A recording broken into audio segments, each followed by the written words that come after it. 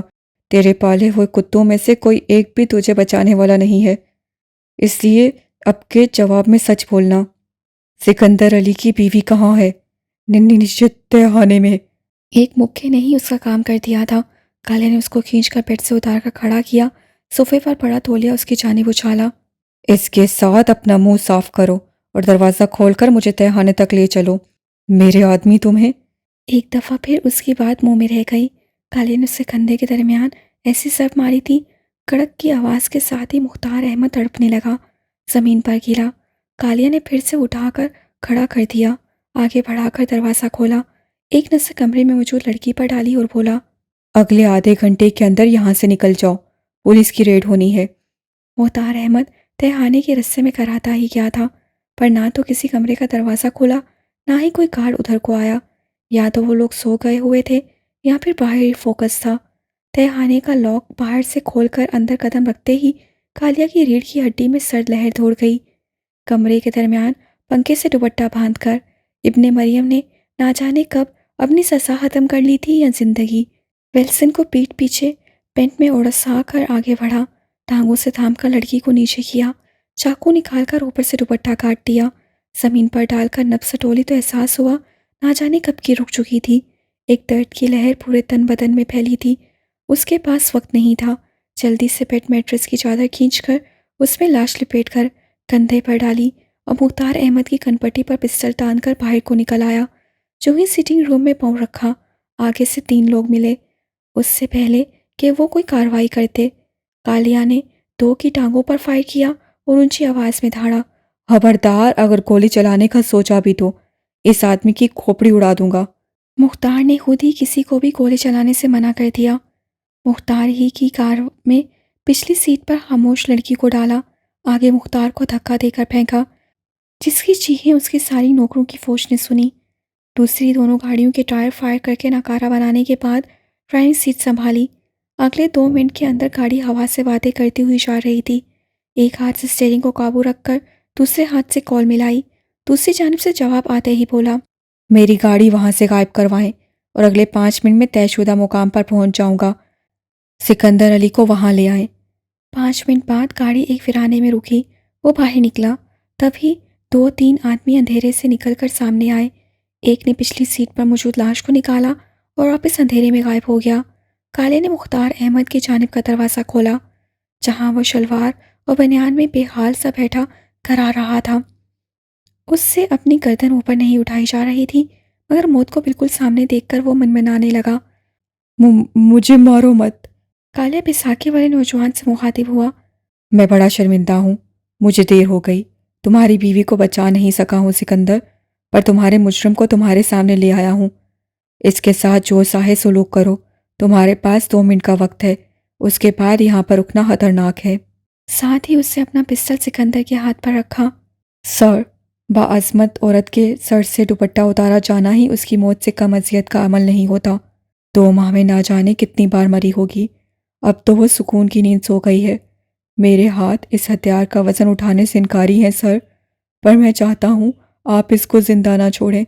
سکندر نے پسٹل واپس کالے کی جانب بڑھا دیا۔